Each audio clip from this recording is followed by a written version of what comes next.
Hello everyone, welcome back to our channel. Every Saturday నేను ఒక పిఎపి ఎపిసోడ్తో వస్తాను కదా.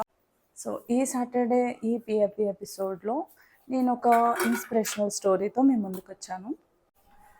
I'm introducing my friend Shobhana to you all. This is Shobhana and she is my friend from past 15 years. English ఎక్కువైపోయినట్టుంది కదా, sorry. So తినే నా friend Shobhana అనమాట. నా లైఫ్లో నన్ను చాలా ఇన్స్పైర్ చేసిన స్టోరీస్ చాలా ఉన్నాయి. అందులో వన్ ఆఫ్ ద స్టోరీ శోభనది కూడా. సో తన స్టోరీ మీకు కూడా తెలిస్తే కొంతమందికి అది ఇన్స్పిరేషన్, మోటివేషన్గా అవుతుంది అని నా అభిప్రాయం. ఫస్ట్ శోభన ఎవరు, అసలు ఏంటి, ఎందుకు నేను ఇన్స్పైర్ అయ్యాను అనేది మీరు ఇప్పుడు తెలుసుకుందరు కానీ. Okay, hi Shobhana. హలో పాపా. సో నీకు ఆల్రెడీ తెలుసు మా వ్యూవర్స్ కోసం. So this is Shobhana. You are from Bhimavaram, Peddameram. Yeah, Bhimavaram వాళ్ళు ఉండుంటే పెద్దమేరం ఎక్కడో తెలుసు. సో శోభన నేను వచ్చేసి 10th క్లాస్ నుండి ఫ్రెండ్స్ అనమాట. బేసిక్గా నేను చాలా వింటున్నవి ఏంటంటే, నాకు ఇన్స్టాలో పర్సనల్ మెసేజెస్ వస్తూ ఉంటాయి. ఇవన్నీ కూడా చాలా చిన్న చిన్న వాళ్ళు, ఇంతకుముందు నేను ఇంటర్వ్యూస్లో కూడా చెప్పాను, లైక్ చిన్న చిన్న ప్రాబ్లమ్స్కి చాలా సఫర్ అయిపోతూ, ప్రెషర్ అయిపోతూ, ఇంకా ఎలా అంటే సూసైడ్ వరకు వెళ్తున్న మనుషులు చాలామంది ఉన్నారు. నా చుట్టూ ఫ్రెండ్స్లో, నా చుట్టూ ఉన్న రిలేటివ్స్లోనే ఎన్నో కష్టాలు వచ్చినా సరే వాళ్ళు కంట్రోల్ చేసుకొని వాళ్ళ లైఫ్ లీడ్ చేస్తున్న వాళ్ళు ఉన్నారు. సో అందుకే వాళ్ళందరినీ మీకు ఇంట్రొడ్యూస్ చేసి వాళ్ళ స్టోరీస్ మీకు తెలిస్తే కొంతమంది అయినా మారుతారు అనేది నా అభిప్రాయం.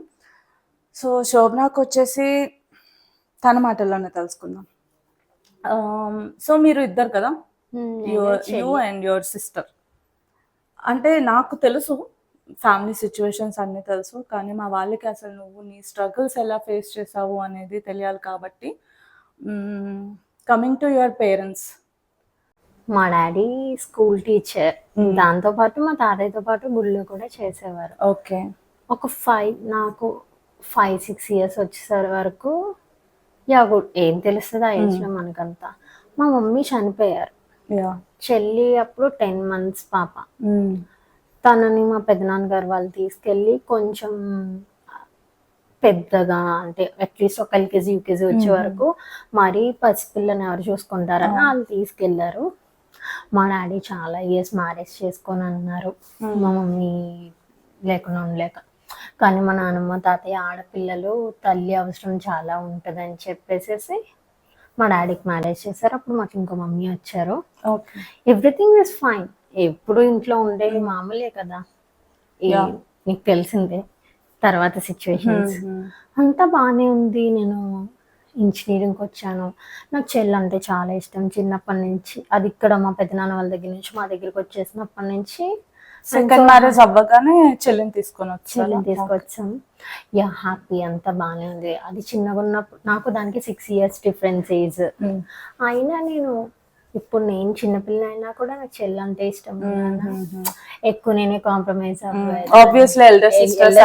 అవుతారు. అట్లా బాగానే ఉంది, వెళ్తుంది అనుకున్నప్పుడు దేవుడు వేస్తాడు కదా స్పీడ్ బ్రేకర్లు మనకి. కానీ సడన్ గా మాకు పెద్ద షాక్. ఇంజనీరింగ్ ఫస్ట్ ఇయర్ అయిపోయింది. అంతా మనకి ఇంజనీరింగ్ ఫస్ట్ ఇయర్లో అంత పెద్ద నాకు ఎట్లా చదవాలి అంటే తెలిసేది కాదు. నాకు ఒక 2 backlogs వచ్చినాయి. అదేంటి నువ్వు ఇంత బాగా చదివాను, బ్యాక్లాగ్ ఏంటంటే నాకు తెలిసేది కాదు. మన schooling system, college system inter వరకు ఒకలాగా ఉంటుంది.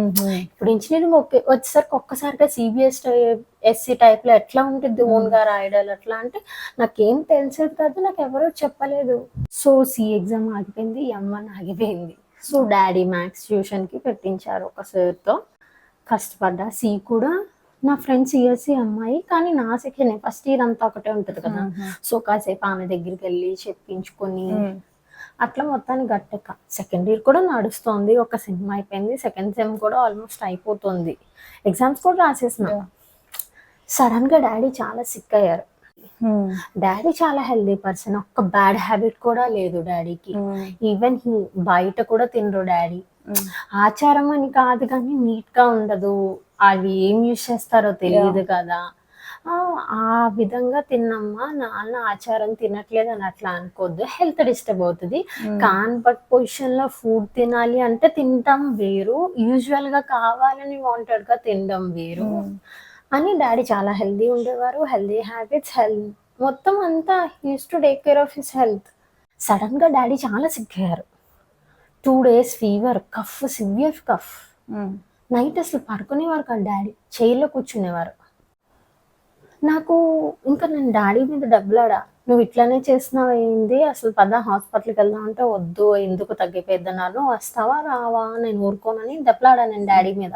వెళ్ళంగానే అప్పటికప్పుడు ఆయన చెక్ చేసి లంగ్స్ ఎక్స్‌రే తీపించాలి అన్నారు. చాలా వాటర్ ఫార్మ్ అయిపోయింది. ఇప్పటికిప్పుడు రిమూవ్ చేయడం స్టార్ట్ చేయాలి అన్నారు డ్యాడీకి. వాటర్ తీశారు లంగ్స్‌లోంచి ఇంజెక్ట్ చేసి బ్యాక్ సైడ్. అయి రిమూవ్ చేశారు. వాటర్ వస్తా ఉన్నాయి. So he said that oncology టెస్ట్‌కి పంపిస్తే బెటర్ అన్నారు. నైట్ అడ్మిట్ అయిపోవాలన్నారు. ఇంక అప్పుడేం చేయాలి? మా తాతయ్యకి కాల్ చేశా. కానీ 2 డేస్‌కి తగ్గట్లేదు డ్యాడీకి. ఎంత రిమూవ్ చేస్తున్నా వాటర్ ఏదో బావిలో నీళ్ళు ఊరిపోతున్నట్టు ఊరిపోతున్నాయి. సో ఇంక ఇది కాదు, we have to shift him to upgraded hospital and వేరే ఊరు మార్చాలి అని ఫిక్స్ అయిపోయాం. వెంటనే తాతయ్యకి కాల్ చేశా. ఏం చేయమంటావు నన్ను ఇప్పటికిప్పుడు? మా తాతయ్య ఒక బెస్ట్ ఫ్యామిలీ ఫ్రెండ్స్ లాగా. ఒక డాక్టర్ ఉన్నారు. They used to treat us like their family. సో వెంటనే ఆయనకు కాల్ చేసాం. He is a professor in some medical college కూడా, గవర్నమెంట్ కాలేజ్. సో వెంటనే తీసుకొచ్చేయండి అన్నారు. ఏం చేయాలో తెలియదు. గుంటూరు అయితే తీసుకెళ్ళిపోయా డాడీని. తెలిసిన అంకుల్ డాక్టర్ కదా, పల్మనాలజిస్ట్ అని. సో అంకాలజీ టెస్ట్ రిపోర్ట్స్ వచ్చినాయి. He had lung cancer final stage అని తెలిసింది మాకు.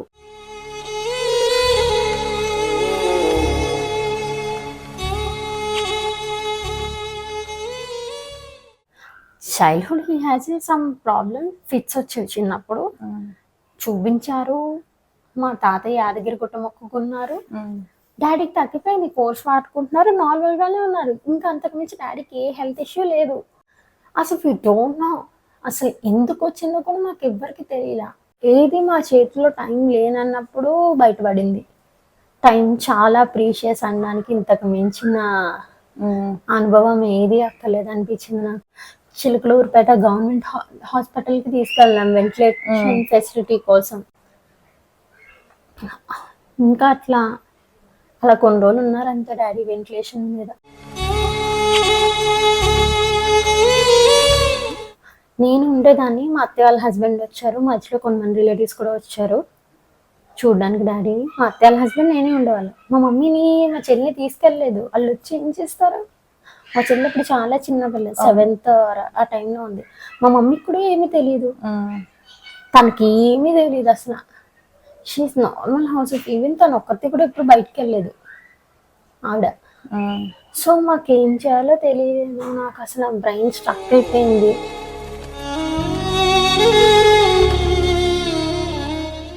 ఏంటిది?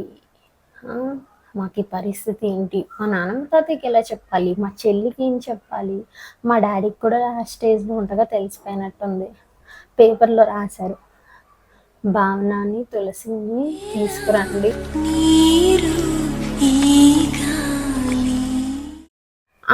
భావన్ని తులసిని తీసుకురావాలా అని అడిగారు మా రిలేటివ్స్. ఒక నానమ్మ అవునని తలకాయ ఊపారు. అమ్మ నాన్న తీసుకురానంటే కాళ్ళు ఇప్పుడు వద్దు అని సైకిల్ చేసే వాళ్ళు ట్రావెల్ చేయలేరని. Okay. Even in that stage వచ్చారా చెల్లి వాళ్ళు? వచ్చారు. చెల్లి వచ్చారు, మమ్మీ వచ్చారు, డాడీ. ఇంకా మాకంతా షాక్. ఇంకా మేము పెద్ద మేడం తీసుకురావాలి డాడీని, నానమ్మ తాతయ్యకి ఎట్లా చెప్పాలి. మా చెల్లికి అప్పటికి ఇంకా చెప్పలేదు. మా మమ్మీకి కూడా పూర్తిగా చెప్పలేదు. వేరే హాస్పిటల్లోకి మార్చేయడం బెస్ట్ అనుకుంటున్నాం అని చెప్పాము. సో హెల్త్ బాగాలేదు అని ఉన్నారు కానీ చనిపోతారు అనే దానికి మేము ఎవరం రెడీగా లేము. కొంచెం సీరియస్ అయింది. మేబీ డాడీకి ఏమైనా సర్జరీస్ అలాంటివి ఏమైనా పడతాయో, కీమోథెరపీ పడతాయో, సిక్ గా ఉంటారు కానీ ఉంటారు ఇంకో 10-15 years అనుకున్నాను. సో ఇంకా అంతా లైఫ్ ఉల్టా అయిపోయింది. అప్పటి వరకు డాడీ సెడ్ నువ్వేం చేస్తావో చెయ్యి, you want do job, study well, job చేయి, 24-25 years వచ్చాక చేసుకోవచ్చు మ్యారేజ్. అట్లీస్ట్ చదువు అయ్యాక 2 years you can do job. నీకు జాబ్ చేయాలనే సాటిస్ఫాక్షన్ కోసం. నాకేం తెలియలేదు అసలు. ఇప్పుడు ఏంటి, మమ్మీ లేరు, దానికి అలవాటు పడిపోయాం మేము. ఈ మమ్మీ కూడా బాగానే ఉండేవారు. ఏం చేయాలి, నేను ఏం చేయాలి అసలు, తర్వాత మా లైఫ్ ఏంటి? మమ్మీ లేరని తెలియదంటే ఇప్పుడు మా మమ్మీ మా చిన్నప్పుడు చనిపోయారు కదా, ఆ విషయం మా చెల్లికి చెప్పలా. ఈ మమ్మీయే ఓన్ మమ్మీ అని అనుకుంది. అప్పటి వరకు తెలియదు. అప్పటి వరకు డాడీ చనిపోయే వరకు కూడా తెలియదు. ఈ మమ్మీ బాగానే ఉంటున్నారు కదా, మాతో బాగానే ఉండదు. జనరల్ గా కొంచెం డిఫరెన్స్ ఉంటది, బట్ బాగున్నారు ఇది కూడా. ఈ చెప్పడం అవసరం లేదనిపించింది, నేను చెప్పలా. అంటే చెల్లికి ఎప్పుడు తెలిసింది ఆ విషయం? డాడీ చనిపోయాకనే. ఓకే. మా తాతయ్య ఇంకా చెప్పారు, చెప్పడం మంచిదేమో. అప్పుడు చెల్లి రియాక్షన్ ఏంటి? అంటే నాకు ఈ విషయం ఇప్పటివరకు తెలియదు, చెల్లికి ముందు నుండి తెలుసు అనుకుంటున్నాను కానీ దానికి తెలియదు. నేను చెప్పే నెసెసిటీ లేదనుకున్నాం.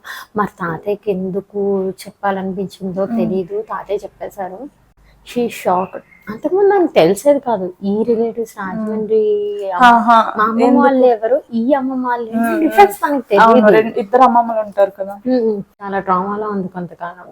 ఉంది గ్రాడ్యువల్ గా మా నాన్నమ్మ బాగా సిక్ అయిపోయింది, మా డాడీతో బాగా అలవాటు మూలాన. అలా పాపం బెడ్ రిటర్న్ అయిపోయింది. ఒక 6 months వరకు మాకు ఆయ దొరకలే. 6 months నేనే చూసుకున్నా ఆవిడని. మా మమ్మీ కూడా ఈవిడ పరిస్థితి కూడా బాగాలే. వాళ్ళ మమ్మీ వాళ్ళ ఇంటికి పంపాం ఆవిడని. కొంచెం చేంజ్ అవుతుంది ఆవిడకి మైండ్ సెట్ అని. నువ్వు చెల్లె ఉండేవారు? నేను చెల్లి నాన్నమ్మ తాతయ్య ఉండేవాళ్ళం. ఇంకా used to take care of my sister, my grandparents. BTech చదువుతూ పాపం మా తాతయ్య ఒక 6 months పైన వెజిటేబుల్స్ కట్ చేసి ఇచ్చారు. ఒకరోజు చూసి ఆయన చేయి షివర్ అవుతుంది. మీరు అస్సలు ముట్టుకోద్దని చెప్పి ఆయన్ని లేచేదాన్ని. మా నలుగురికి బ్రేక్ఫాస్ట్ ప్రిపేర్ చేసేదాన్ని. మా తాతయ్య డయాబెటిక్. సాయంత్రం నేను వచ్చే వరకు ఉండాలి కదా, లంచ్ కంట్రోల్లో చేసేస్తారని ఈవినింగ్ కూడా టిఫిన్ ప్రిపేర్ చేసేదాన్ని, స్నాక్స్ లో తినడానికి. ఆయనకి లంచ్ మా ఇద్దరికి చేసుకుని వెళ్తే మా తాతయ్య తిని మా నాన్నమ్మకి పెట్టేవారు ఫుడ్. ఇవన్నీ చేసి కాలేజ్కి వెళ్ళేదాన్ని.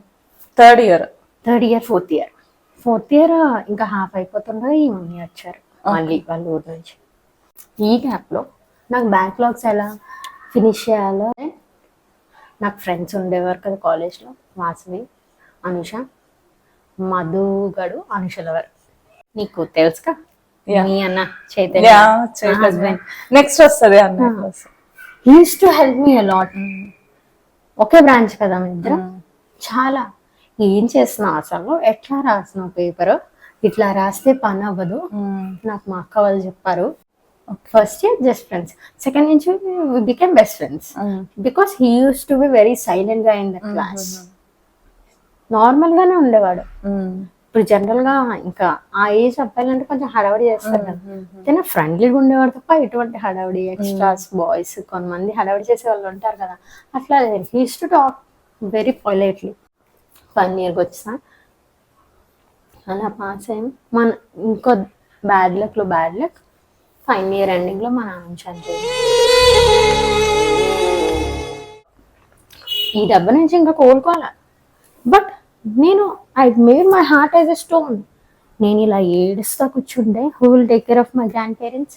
చెల్లిని ఎవరు చూసుకుంటాడు? ఇంకా నాకు అసలు ఏమీ గుర్తు లేనట్టు, నేను నటించి నేను నార్మల్ అయిపోయినట్టు చెల్లి నానమ్మ వాళ్ళతో ఉండి I use to take care of them. వాళ్ళు కుక్ చేసి అన్నీ చూసుకొని, బయట పనులు రెస్పాన్సిబిలిటీస్ అన్నీ చూసుకొని I use to manage house. ఇంకా కార్యక్రమాలు అయినాయి, 13 days అయినాయి. 15th day తాతయ్య చనిపోయారు. నాకు అంకుల్ చనిపోయే వరకు తెలుసు. సడన్ గా ఇలా నానమ్మ తాతయ్య చనిపోయారు అని చెప్పినప్పుడు చాలా షాక్ అయ్యాను. దట్ 13 days గ్యాప్ లో. Usually they used to be very affectionative. అట్లాగా they used to be very adorable. మన రోజుల్లో లవ్కి ఆ రోజుల్లో లవ్కి డిఫరెన్స్ ఉంటుంది కదా. బట్ తాతయ్య ఇంకా ప్రతి దానికి పద్మావతి అంటే ప్రతిదీ ఇంకా he used to share everything with నానమ్మ కదా. ఆయన ఉండలేకపోయారు. నేను ఎప్పుడైనా వాళ్ళు డ్రెస్ చేంజ్ చేసి డైపర్స్ చేంజ్ చేస్తే ఇద్దరు చాలా బాధపడేవారు. అట్లా అనకండి. చిన్నప్పుడు మరి మా మమ్మీ చనిపోతే వాళ్ళే కదా నన్ను చూశారు. తాతయ్య కూడా చనిపోయారు. ఇంకా కార్యక్రమాలు అయినాయి, క్వశ్చనింగ్ వచ్చింది, ఎక్కడ ఉంటారు వీళ్ళు అని. ఇప్పుడు ఇది పెద్ద క్వశ్చన్ మార్క్. మా మమ్మీకేమో డాడీ జాబ్కి అప్లై చేసాం. తను ఇంట్లో ఉంటే తన ఇంకా సివియర్ డిప్రెషన్ అయిపోద్ది. ఏం చేస్తారో తెలియదు ఆవిడ. అవును. ఇంకేం చేయాలి? దేస్ టు సెట్ నువ్వు తీసుకో job, you left your relation అన్నారు. How can for job sake నేను how can I left him? Cheating కిందే అవుతుంది కదా. యా, మన ఇళ్ళలో ఈ అలవాటు లేదు, కొత్త, నేను మోసపోతానేమో అని భయం ఉండొచ్చు. But they should give me some time కదా. ఆ ఏజ్ లో నేను 21, మేబీ నేను తీసుకున్న డెసిషన్ రాంగ్ రైట్ వాళ్ళు ఎలా చేస్తారు. They should give me some time and space కదా. అప్పుడు నా మైండ్ సెట్ ఎట్లా ఉంటది, ఒకరి తర్వాత ఒకళ్ళు చనిపోయి. అసలు ఇప్పుడు పేరెంట్స్ మైండ్ సెట్ లో పేరెంట్స్ కరెక్ట్, ఓకే, పేరెంట్స్ అవ్వచ్చు, మన పిన్ని బాబాయిలు అత్తలు మావయ్యలు, ఎవ్రీవన్ ఈజ్ రైట్. ఎవరి పాయింట్ ఆఫ్ వాళ్ళ పాయింట్ ఆఫ్ వ్యూ లో వాళ్ళు కరెక్ట్, ఏమైతుందో అన్న భయం. నేనున్న సిచ్యువేషన్ లో నాకు ఏం చెప్పాలో తెలియదు. దే షుడ్ అన్న, నాకు టైం కావాలి. ఇంకా మా అమ్మమ్మ వాళ్ళ ఇంట్లో ఉంటాం మేమని ఫైనల్ డెసిషన్ జరిగింది.